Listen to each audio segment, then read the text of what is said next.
오늘 성탄절 메시지를 듣도록 하겠습니다. 이사야서 9장 1절부터 7절까지의 말씀입니다. 우리 함께 교독하겠습니다. 전에 고통받던 자들에게는 흑암이 없으리로다.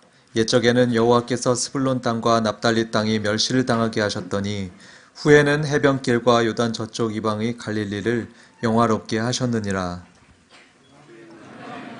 백성이 큰 빛을 보고 사망이 그늘진 땅에 거주하던 자에게 빛이 비치도다. 주께서 이 나라를 창성하게 하시며 그 즐거움을 더하게 하셨으므로 추수하는 즐거움과 탈취물을 나눌 때의 즐거움 같이 그들이 주 앞에서 즐거워하노니 그들의 어깨의 채찍과 그 압제자의 막대기를 주께서 꺾으시되 미디안의 날과 같이 하셨음이니이다. 어지러이 싸우는 군인들의 신과 피 묻은 겉옷이 불에 섭같이 살라지리니 이는 한 아기가 우리에게 낳고 한 아들을 우리에게 주신 바 되었는데 그의 어깨에는 정사를 메었고 그의 이름은 기묘자라 모사라 전능하신 하나님이라 영존하시는 아버지라 평강의 왕이라 할 것임이니라. 함께 읽습니다. 그 정사와 평강의 더함이 무궁하며 또 다윗의 왕좌와 그의 나라에 군림하여 그 나라를 굳게 세우고 지금 이후로 영원히 정의와 공의로 그것을 보존하실 것이라. 만군의 여호와의 열심히 이를 이루시리라. 아멘. 오늘은 오신 예수님, 오실 예수님이라는 제목으로 성탄절 메시지를 전하겠습니다. 여러분, 예언이라는 것을 믿으십니까? 믿으시는지 모르겠습니다. 유사이래로 노스트라다무스 같은 예언자, 점술가들 이런 사람들이 참 많이 활동했던 것들을 여러분들은 보시고 아실 것입니다. 여러분들은 그런 거 믿으십니까? 저는 믿지 않습니다. 그들의 예언들은 대부분 맞지 않았고요. 또 맞았다고 해도 어쩌다 맞았다고 생각을 합니다. 몇 달 전에 제가 TV를 우연히 보게 되었는데 거기 보니까 전국에 용하다는 무당을 찾아가는 프로그램이 나오더라고요. 그걸 잠깐 봤었는데 리포터가 그 유명하다는 무당들에게 가서 시험을 해봤습니다. 과연 맞추나 안 맞추나 과거를 이제 보게 했는데 거의 못 맞췄습니다. 딱 한 명 어쩌다 맞은 것 같고요.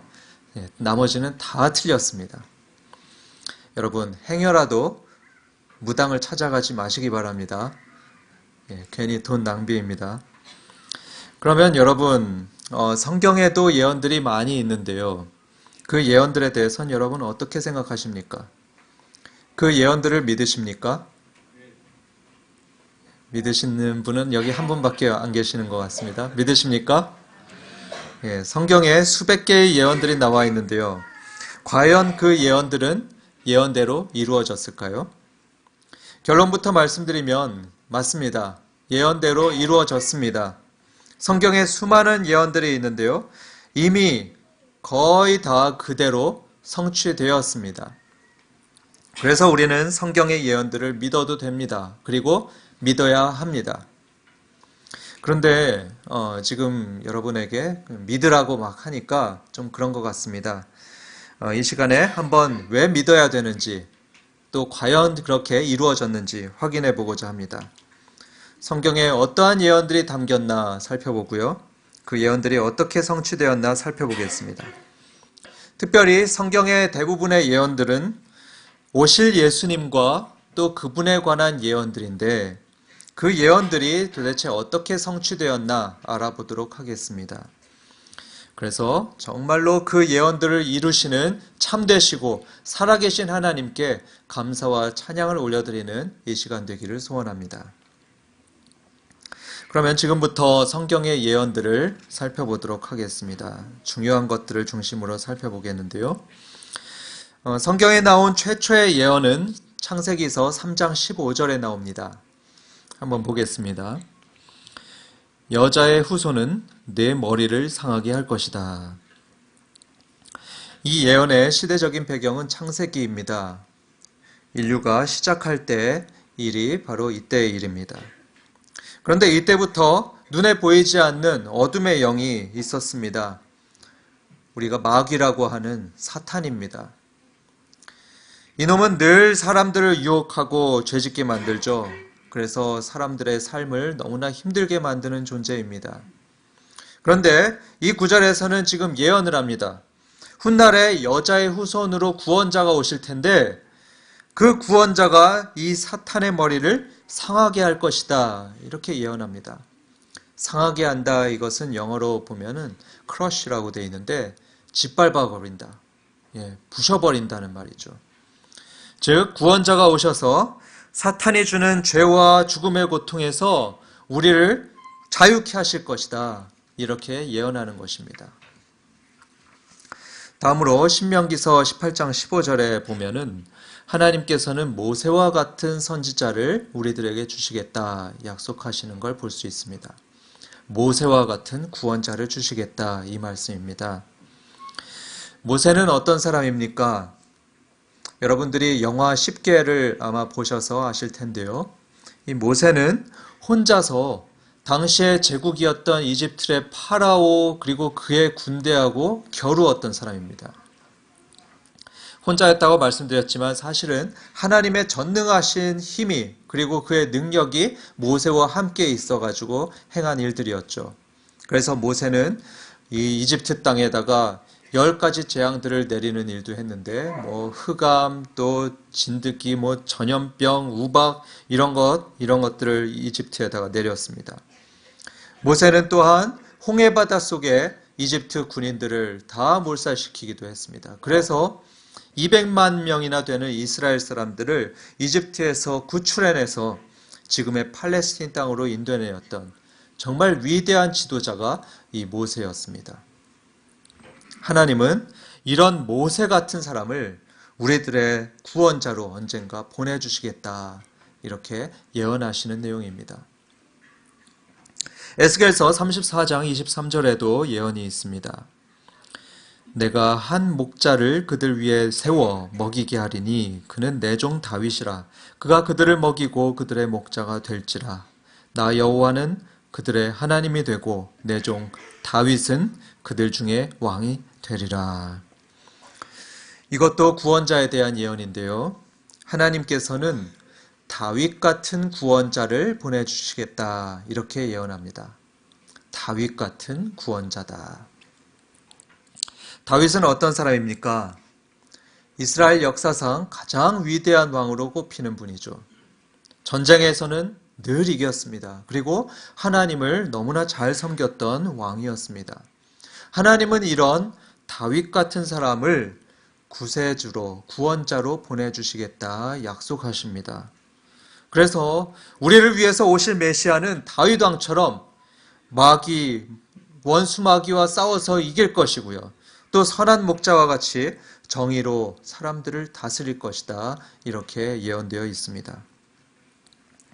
이사야서 7장 14절에도 이런 예언이 있습니다. 우리 이건 함께 읽어볼까요? 그러므로 주께서 친히 징조를 너희에게 주실 것이라. 보라, 처녀가 잉태하여 아들을 낳을 것이요 그의 이름을 임마누엘이라 하리라. 아멘. 여기서는 이런 일을 예언하고 있습니다. 아주 희한한 일이 벌어질 텐데요. 처녀가 임신해서 구원자를 낳을 것이라 합니다. 구약 성경에 보면 하나님께서는 이렇게 기적적으로 자녀를 임신하고 출산하게 하는 일들을 종종 볼 수 있습니다. 예를 들자면은 아브라함의 아내였던 사레가 90세가 되었을 때, 지금으로 보면 도무지 애를 가질 수 없는 그때에 애를 가지고 출산하는 일이 있었죠. 그리고 하나님께서는 불임이었던 마노아의 아내와 또 한나에게 그들의 태를 열어주셔서 삼손과 사무엘 같은 선지자를 낳게 하는 역사를 보여주셨습니다. 그런데 방금 읽었던 이사야 선지자의 말에 의하면 하나님은 이런 것보다도 더욱더 큰 기적을 예비하셨다고 말합니다. 그것은 남자와 전혀 관계하지 않은 처녀를 성령으로 임신하게 하셔서 구세주를 출산하게 하시겠다, 이런 말씀을 하신 겁니다. 예레미야서 23장 5절엔 이런 예언이 있습니다. 보라, 때가 이르리니 내가 다윗에게 한 의로운 가지를 일으킬 것이라. 그가 왕이 되어 지혜롭게 다스리며 세상에서 정의와 공의를 행할 것이며. 이 구절을 계속해서 우리 보겠는데요. 그 앞에 여기서 구원자가 출생할 가문을 얘기하고 있는데요. 하나님께서 누구의 가문에서 구원자가 나겠다고 예언하고 있습니까? 누구의 가문입니까? 네, 다자로 시작하는 말이죠. 다윗의 가문에서 나게 하겠다. 그 다음에 예언은 계속됩니다. 그 뒤에 보면 그 다윗 가문의 구원자는 왕이 될 거라고 했는데요. 어떤 성품의 왕이 될 거라고 합니까? 네, 지혜롭게 다스리는 왕이 될 것이고요. 세상에서 정의와 공의를 행하는 왕이 될 것이다. 이렇게 예언을 합니다. 여러분, 하나님이 우리를 위해서 보내실 구원자는 히틀러 같은 아주 악한 독재자가 아닙니다. 만약에 우리 구세주가 그런 분이라면 우리는 아마 상상만 해도 끔찍한 일이 벌어질 겁니다. 그런데 감사하게도 하나님께서 말씀하십니다. 하나님께서 보내실 구원자는 의로운 분이라고 합니다. 그래서 그가 우리의 왕이 되면 자기 마음대로 포악하게 다스리는 분이 아니고요. 지혜롭게 다스릴 것이라고 했습니다. 그리고 정의와 공의를 행할 것이라 말씀했습니다. 이처럼 성경 곳곳에는 모세와 같은 또 다윗과 같은 능력 있고 의로운 구원자가 우리를 위해 올 것이라고 예언되어 있습니다. 이스라엘 사람들은 이 구원자를 간절히 기다렸습니다. 구원자의 예언을 처음 들었던 주전 1500년경부터 이 유대인들은 이 모든 예언들을 다 들으면서 새로운 세상을 열 구원자가 과연 언제 오실까 간절히 기다렸습니다. 특별히 주전 2세기경부터 예수님께서 나시기 전까지 이때 기간 동안에 구원자가 오기를 간절히 기다렸습니다. 제일 많이 기다렸습니다. 왜냐하면 이땐 유대인들로서는 가장 어두운 시기였기 때문입니다. 마치 일제강점기 시대의 우리나라 같았습니다. 그 일제시대 때 이상화라는 시인은 이 어두운 시대를 이렇게 노래했습니다. 지금은 남의 땅 빼앗긴들에도 봄은 오는가. 일제의 나라를 빼앗겨서 춥고 황폐한 이 조선 땅에도 과연 아름다운 따뜻한 봄이 올 것인가 노래한 것이었죠. 마찬가지로 유대인들은 지금부터 2000여 년 전에 봄을 잃어버렸습니다. 고향 땅을 떠나서 이리저리 흩어져서 살았고 하나님께 마음껏 예배도 드리지 못하는 때였습니다. 당시에 로마 사람들로부터 갑질도 당하고 억압을 받았습니다. 이런 고통 속에서 유대인들은 지금까지는 보지 못했던, 주목하지 못했던 메시아에 관한 예언의 말씀들을 주목하기 시작했습니다. 그리고 그 예언된 메시아가 오기를 간절히 소망하기 시작했습니다. 이것이 소위 메시아 대망사상이라고 합니다. 오늘은 성탄절입니다. 여러분들은 오늘을 얼마나 기다리셨습니까? 옛날에 산타클로스가 있다고 믿었던 시절에는 저를 비롯해서 많은 어린이들이 이 산타클로스를 생각하면서 이날을 손꼽아 기다렸던 것 같습니다. 무슨 선물을 받을까 기대하면서 달력의 날짜를 하나하나씩 지웠던 기억이 납니다. 연인들도 이 성탄절을 기다리곤 하죠. 그래서 혹시 사랑하는 사람이 나를 위해서 사랑의 고백을 하지 않을까 설레면서 기다리는 날이 바로 오늘입니다. 그렇다면 여러분들은 얼마나 이 날을 기다리셨습니까? 여러분들도 성탄절을 간절히 소망했습니까? 2000년 전의 유대인들은 이 성탄절이 오기를 간절히 소망했습니다. 엄청나게 기다렸습니다. 구원자 예수 그리스도가 오시기로 한 날을 목을 빼고 기다렸습니다. 이들은 소망했습니다. 지금은 비록 우리가 나라를 잃어서 방황하고 있고 지금은 비록 내가 가난하고 비참하게 살지만 언젠가 구원자가 오시면 이 모든 절망스러운 상황을 확 바꿔버릴 거다. 이렇게 소망했습니다. 구원자이신 그가 오시면 모세처럼 다윗처럼 자신들을 못살게 구는 헬라 제국 그리고 로마 제국을 통쾌하게 물리치면서 자신들을 구해줄 것으로 소망했습니다. 외경인 집회서에서는 이들의 이러한 소망이 잘 드러나 있습니다. 여기를 보면은 이들은 말합니다. 메시아가 오게 되면 흩어져 있는 이 유대인들을 다 모을 것이다. 그가 이 유대인들을 모아서 도시를 지을 것이고 새로운 성소를 만들 것이며 완전히 정의롭고 평화로운 나라를 세우실 것이다. 이렇게 얘기하고 있습니다. 이런 소망을 품고서 유대인들은 구원자를 간절히 기다렸습니다. 구원자가 오기로 되어 있는 이 성탄절을 목을 빼고 기다렸습니다. 그러던 어느 날, 지금으로부터 2000여 년 전에 어느 날, 드디어 그렇게 기다리고 기다렸던 구원자이신 예수 그리스도가 오셨습니다. 이로써 그동안 하나님께서 말씀하셨던 수백 개의 예언들이 다 이루어졌습니다. 길게는 1000년이 넘는 세월 동안 전해 내려왔던 예언들이죠.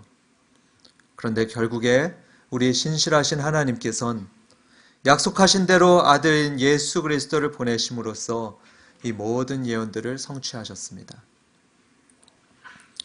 어떤 예언들이 어떻게 성취되었나 여러분들 혹시 궁금하십니까?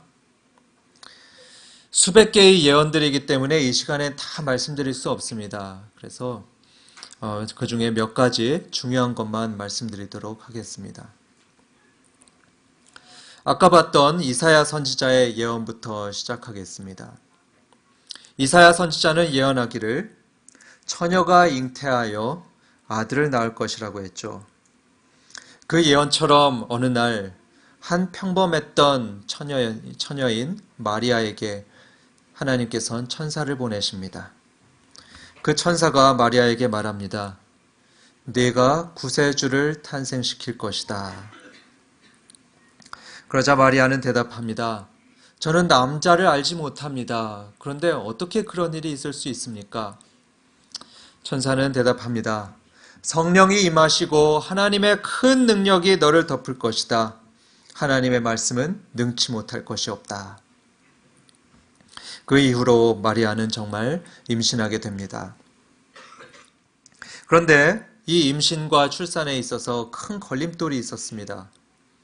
그것은 그녀의 남편이 될 요셉입니다. 이때 마리아는 다윗 가문의 요셉과 결혼을 약속한 사이였습니다. 그래서 요셉과 결혼하기 전까지 자신의 몸을 정결하게 지켜야 됩니다. 그런데 이때 만약에 요셉이 마리아가 임신한 사실을 알게 되면 어떻게 될까요?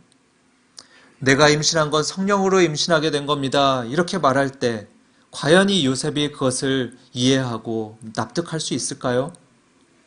아마 납득하지 못할 겁니다. 그래서 이거는 정말 큰 문제였습니다. 아니나 다를까 어느 날 요셉은 마리아의 임신 소식을 듣게 됩니다. 요셉은 이 소식을 듣고서 너무나 놀라고 또 속이 확 뒤집어지는 것 같았습니다. 그래서 요셉은 마리아와 파혼을 결심하게 됩니다. 너무 당연한 얘기죠. 요즘에야 혼전 임신이 아주 자유로운 참 타락한 시대인데 이때는 율법에 있어서 혼전 임신은 사형에 해당되는 아주 큰 죄였습니다. 그래서 이에 따르면 마리아가 죽게 될 위험에 지금 빠지게 되었죠. 하지만 의로웠던 요셉은 마리아가 죽는 것을 원치 않았습니다. 대신에 조용히 파혼해가지고 이 일을 끝내려 했습니다. 그런데 이때 천사가 요셉에게 나타나서 말을 합니다. 요셉아, 내 아내 마리아 데려오기를 주저하지 말고 두려워하지 말아라. 그녀가 임신한 것은 성령으로 된 것이고 이 아기는 구원자가 될 사람이다. 이렇게 말을 합니다. 요셉은 이러한 천사의 말을 믿고서 순종합니다. 그래서 임신한 마리아를 아내로 받아들이게 되죠. 그래서 예수님은 비록 성령으로 나기는 하셨지만 요셉을 따라서 법적으로는 다윗 가문의 아들이 되게 됩니다. 옛날에 선지자 이사야와 에스겔이 말하기를 메시아는 다윗 가문에서 날 것이다 예언했는데요. 이로써 그들의 예언도 성취되게 된 것입니다. 또한 미가 선지자는 예언하기를 메시아는 베들레헴에서 날 것이라 했습니다. 그런데 이때 요셉과 임신한 마리아는 어디에 살고 있었느냐 하면 갈릴리의 나사렛이라는 동네에 살고 있었습니다. 예언되었던 베들레헴은 저 팔레스틴 남부에 있었던 도시고요. 지금 살고 있는 갈릴리 나사렛은 저 북부에 있는 조그마한 동네였습니다. 그 사이에는 150km 정도나 되는 그런 거리가 있었습니다. 요즘에야 150km라고 하면 차로 2시간 정도 되는 거리 아닙니까? 그런데 옛날에는 2000년 전에는 걸어갔기 때문에 좋게 일주일은 걸렸을 거리였습니다. 그러면 어떻게 나사렛에서 살던 요셉과 마리아 부부가 저 남부의 베들레헴에서 출생하게 되었을까요? 주전 5세기경에 로마 황제 아우구스투스는 과세의 목적으로 온 나라의 인구조사를 명하게 되었습니다. 그래서 모든 사람들은 자신들의 고향으로 다 돌아가서 신고를 해야 되는 것이었습니다. 대로마 제국의 황제의 명이었기 때문에 사람들은 반드시 이 명령에 따라야 됐습니다. 그래서 베들레헴이 고향이었던 요셉과 마리아는 그래서 임신한 몸에도 불구하고 150km나 되는 그 길을 여행하게 되었습니다. 그리고 베들레헴에서 출산하게 되었습니다. 이로써 또 하나의 예언이 성취되게 된 것입니다. 왕이 태어났다는 소문은 금세 온 나라에 퍼지게 되었습니다. 그러자 당시 이 유대인들을 다스리고 있었던 헤롯 왕은 마음에 큰 위협을 느끼게 되었습니다. 이 헤롯 왕은 아주 잔혹한 왕으로 유명했습니다. 그래서 이 사람은 끔찍한 일을 자행하게 되는데요. 이 미래의 왕이 될 사람을 제거하기 위해서 이 메시아가 났다고, 이 구원자가 났다고 소문이 난 베들레헴과 그 근방에 있는 모든 2살 미만의 아이들을 죽이라고 명하게 됩니다. 그래서 이 명을 받은 수많은 군인들이 며칠 동안 이 근방을 다니면서 2살 미만의 아기들을 다 죽이게 되는데요. 힘없이 자식을 잃어야 됐던 어머님들의 통곡 소리가 온 땅에 퍼지게 되었습니다. 이로써 크게 통곡하는 소리가 있을 것이라는 예레미야의 예언도 그대로 성취되게 되었습니다. 이때 다행하게도 요셉과 마리아 그리고 아기 예수님은 천사의 명을 받아서 미리 애굽으로 피신해 있었습니다. 그리고 이 나쁜 헤롯 왕이 죽게 되었을 때 자신들이 이전에 살았던 나사렛으로 다시 돌아가게 됩니다. 그리고 예수님은 성년이 되기까지 그 나사렛에서 자라나게 되죠. 이것 역시 예언의 성취였습니다. 애굽에서부터 내 아들을 불러내었다 이 말을 했던 호세아 선지자의 예언과 나사렛 사람이라 칭하리라는 이사야 선지자의 예언이 그대로 이루어졌던 것입니다. 예수님에 대한 여러 예언들이 있었는데 그 중에서 가장 주목할 만한 것이 있는데요. 그것은 구원자가 고난당하고 죽게 되리라는 예언입니다. 이사야 선지자는 말합니다. 53장에서 말하기를 그가 사람들의 죄 때문에 찔리고 상할 것이다 했습니다. 그가 사람들의 죄악을 담당해서 악인들과 함께 죽을 것이라 예언합니다. 이건 사실 유대인들이 생각할 때 구원자에 대한 예언이라고는 도무지 상상할 수 없는 것입니다. 아니, 구원자의 예언이라고 생각하기도 싫은 그런 예언입니다. 왜냐하면 아까도 말씀드렸듯이 유대인들이 가졌던 구원자에 대한 이미지는 이러한 것이었습니다. 자신들의 구원자는 로마를 대항해서 싸워서 통쾌하게 이겨버리고 이스라엘을 독립시키고 자유를 주고 이스라엘 사람들을 부요하게 만들 그런 정치적인 메시아를 사람들은 꿈꿨습니다. 그런데 이러한 구원자가 힘이 없이 로마 군인들에게 잡히고 매맞고 쓰러진다고요? 이건 유대인들이 기대하고 있는 구원자의 모습이 아니었습니다. 거기다가 구원자가 죽는다고요? 하나님의 아들인 메시아, 구원자가 죽는다는 것은 유대인들로서는 도무지 상상할 수 없는 일이었습니다. 그런데 하나님께서는 사람들이 그 상상할 수 없는 일을 계획하셨고 또 실제로 이루셨습니다. 예언대로 예수님께서는 은 30에 사람들에게 팔리게 되었습니다. 그러자 예언대로 그의 제자들은 모두 다 예수님을 떠나 도망쳤습니다. 그리고 예언대로 우리 예수님께서는 채찍에 맞아서 끌려가시는데 마치 도살장에 끌려가는 양같이 잠잠히 끌려가셨습니다. 또한 예언대로 예수님께서는 사람들의 죄를 대신해서 십자가에 달려 죽으셨는데요. 시편의 예언처럼 예수님의 뼈가 하나도 상하지 않고 그대로 돌아가셨습니다. 그리고 예언대로 예수님은 사흘 만에 부활하셨습니다. 하나님의 선포하신 예언은 반드시 성취되는 것입니다. 그 누구도 막을 수 없습니다. 유대인의 지도자들과 로마 군인들은 이 예언된 말씀을 막으려고 사력을 다했었습니다. 그래서 예수님이 들어가 있는 무덤 앞에 아주 육중한 돌문을 막아놓고 그 문을 임봉했습니다.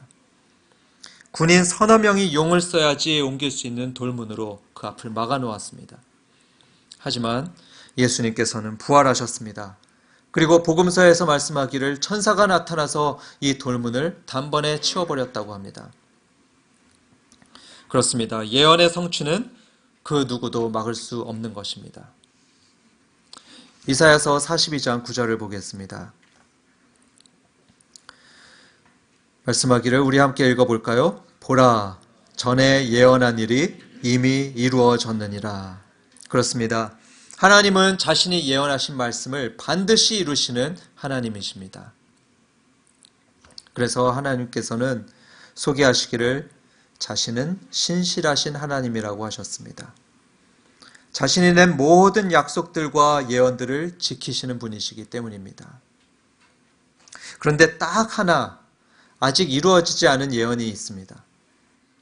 예수님에 대한 구약의 예언들이 거의 다 이루어졌는데 단 한 가지, 앞으로 이루어져야 되는 딱 한 가지 예언이 있습니다. 그게 뭘까요? 예수님의 재림입니다. 다니엘서 7장 13절에 보면 이런 말씀이 있습니다. 인자 같은 이가 하늘 구름을 타고 와서, 다니엘 선지자가 여기서 말한 인자는 바로 하나님의 아들인 예수님을 의미합니다. 즉 이것은 예수님께서 이 땅에 강림하실 때가 있을 거라는 예언입니다. 예수님도 같은 말씀을 하셨죠. 마태복음 24장 30절에 보면 그들이 인자가 구름을 타고 능력과 큰 영광으로 오는 것을 보리라 하셨습니다. 예수님은 우리들에게 약속하셨습니다. 내가 다시 오겠다. 능력과 큰 영광을 가지고 이 땅에 다시 오겠다 약속하셨습니다. 지금까지 모든 예언을 실현시킨 하나님께서는 이 예언도 지키실 것입니다. 예수님은 반드시 다시 오실 것입니다. 다시 오시긴 오실 텐데 언제 오실까요? 도대체 언제 오실까요? 여러분은 예수님이 언제 오시면 좋겠습니까? 생명의 삶 시간에 제가 수강생들에게 바로 이 질문을 해봤습니다. 여러분은 예수님이 언제 오시면 좋겠습니까? 질문했습니다. 대답이 잘 안 나오더라고요. 그래서 제가 한 대학생 친구에게 질문했습니다. 형제님, 예수님께서 지금 오신다면 형제님은 좋을 것 같습니까? 아니면 아쉬울 것 같습니까? 했습니다. 이 형제가 뭐라고 대답했을까요? 좀 아쉬울 것 같습니다 합니다. 왜 그러세요? 질문했더니요. 저는 장가는 좀 가야 되겠습니다. 요즘에 결혼을 잘 안 하는 시대인데 저는 조금 의외의 대답이라고 생각했습니다. 그래서 저는 이런 생각을 했습니다. 저 친구 장가 갈 때까지는 예수님 좀 안 오시면 좋겠다. 하지만 여러분, 이 땅에서 조금만 더 누리면 좋겠다 싶으신 분 이 가운데 있으십니까? 예수님 오시는 날을 너무 아쉬워하지 않으셔도 됩니다. 천국에 들어가는 그날, 바로 그날엔 우리에게 말할 수 없이 풍성하고 행복한 날이 시작할 것입니다. 성경은 강조합니다. 믿는 신자들에게 있어서 예수님께서 오시는 날은 결코 아쉬움이 없는 날이 될 것이라 합니다. 결코 아쉬움이 없는 날이 될 것입니다. 성도 여러분, 혹시 부당한 대우를 받아서 너무나 억울하고 슬프십니까? 여러분들의 삶이 말할 수 없이 아프고 힘드십니까? 예수님이 오실 그날을 기대하십시오. 그날에는 죄와 각종 불의와 슬픔이 넘쳐나는 이 땅의 역사가 마침표를 찍을 것입니다. 대신 자유가 넘치고 기쁨과 행복이 가득한 세상이 올 것입니다. 성도 여러분, 마음의 평안을 원하시고 이 땅의 평화를 간절히 원하십니까? 예수님이 오실 그날을 기대하십시오. 이사야서에서는 예언합니다. 그날에는 사자와 어린 양이 뛰놀 것이고요. 뱀과 어린아이가 함께 놀 것이라고 합니다. 이처럼 사람과 모든 만물이 함께 평화를 누리게 될 것이고요. 사람과 사람이 화평케 되는 일이 예수님 오시는 그날에 시작하게 될 것입니다. 성도 여러분, 이 땅을 떠난 사랑하는 성도들이 그리우십니까? 그날을 기대하십시오. 그날은 배영규, 심성민 형제처럼 사별했던 모든 성도들이 부활하게 될 것입니다. 그래서 다시 우리들은 만나게 될 것입니다. 다시는 질병과 죽음을 걱정하지 않는 영생을 누리게 될 것입니다. 예수님이 다시 오시는 바로 그날 이런 일들이 있을 것입니다. 그날을 기대하시기 바랍니다. 그날을 기다리시며 지금 잠깐의 모든 어려움들을 견뎌내시기 바랍니다. 작년 2017년도는 윤동주 시인이 태어난 지 100년이 되던 해라고 하더라고요. 그래서 학술회라든지 음악회, 문학제 이런 것들이 열렸고 그의 일대기를 기념하는 영화도 상영했습니다. 왜 사람들은 그런 일을 했을까요? 사람들은 말합니다. 그를 그리워하기 때문이라고 합니다. 그를 기억하기 위해서 그런 일들을 한다고 말합니다. 그런데 오늘은 2000여 년 전에 오신 예수님을 기억하고 기념하는 날입니다. 하지만 여러분, 성탄절은요, 윤동주 시인의 그 100주년 기념과는 다르게 예수님을 기억하는 것, 그 이상의 의미가 있는 날입니다. 기독교는요, 기억만 하는 종교가 아닙니다. 과거로 끝나는 종교가 아닙니다. 미래를 바라보면서 현재를 살아가게 하는 종교입니다. 그래서 성탄절은 오신 주님을 기억하면서 또한 미래에 오실 주님을 바라보는 날입니다. 여러분, 오실 주님을 기대합시다. 우리를 위해서 새 나라를 여실 예수님을 기다립시다. 오실 예수님을 믿고 기다리는 모든 성도님들에게 하늘의 은총이 가득하길 주님의 이름으로 축원합니다. 우리 함께 이 말씀 생각하면서 오랫동안 기다리던 이 찬양하겠습니다. 하나님 아버지 감사합니다. 살아계시고 참되신 하나님께서 모든 예언들을 이루어 주셨고 또한 앞으로도 우리 주님 오신 그 마지막 예언을 이루실 것을 저희들이 믿습니다. 우리 주님 오실 그날을 저희들이 소망하며 기다리겠습니다.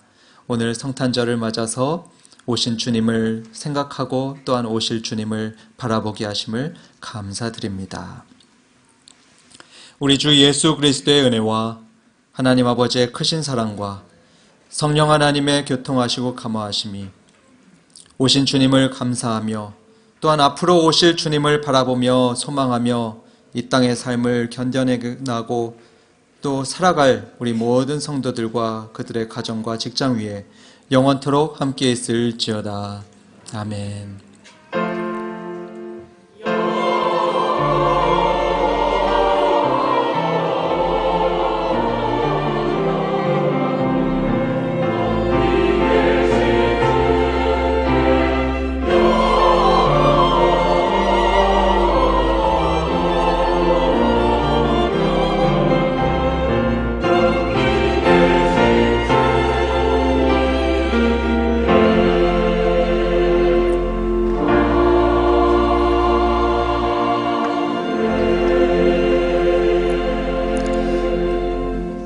오늘 기쁜 성탄절입니다. 우리 함께 옆 사람과 인사하면서 성탄절을 맞이합니다. 메리 크리스마스!